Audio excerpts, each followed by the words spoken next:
எங்கள் அம்மா செய்கிற தக்காளி குழம்பு இட்லி தோசை ரைஸ்க்கு ரொம்ப ரொம்ப சூப்பராக இருக்கும். தோசைக்கு அவ்வளோ அல்டிமேட்டாக இருக்கும். வாங்க எப்படி பண்ணுறதுன்னு பார்த்தலாம். ஒரு குழிக்கரண்டி எண்ணெய், கடுகு, உளுந்தம்பருப்பு, சோம்பு, பெரிய வெங்காயம் 1, சின்ன வெங்காயம் வந்து ஒரு 10 எடுத்துக்கோங்க. பூண்டு ஒரு 10 பல் சேர்த்து வதங்க விட்டுருங்க. 6 தக்காளி எடுத்துருக்கனால பழமான தக்காளி இது சேர்த்து வதங்க விட்டுருங்க. உப்பு சேர்த்துக்கோங்க. இப்போது மசாலா அரைச்சிக்கலாம். மிளகு 1/2 டீஸ்பூன், தனியா 1 ஸ்பூனு, காஷ்மீரி மிளகாய் ஒரு 4 எடுத்துக்கோங்க. கடலைப்பருப்பு 1 ஸ்பூன், உளுந்து ஒரு 1/2 டீஸ்பூன், ஜீரகம் ஒரு 1/4 டீஸ்பூன், வெந்தயம் 4. இது எல்லாத்தையுமே ட்ரையாக ரோஸ்ட் பண்ணி மிக்சியில் நைஸாக அரைச்சிக்கோங்க.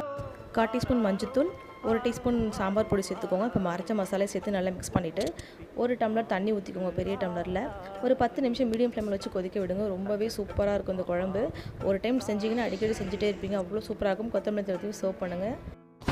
இன்றைக்கி லஞ்சுக்கு கண்டிப்பாக ட்ரை பண்ணுங்கள். ரொம்ப ரொம்ப சூப்பராக இருக்குங்க. டிஃப்ரெண்ட்டான டேஸ்ட்டில் அந்த மசால் வாசனை எல்லாமே.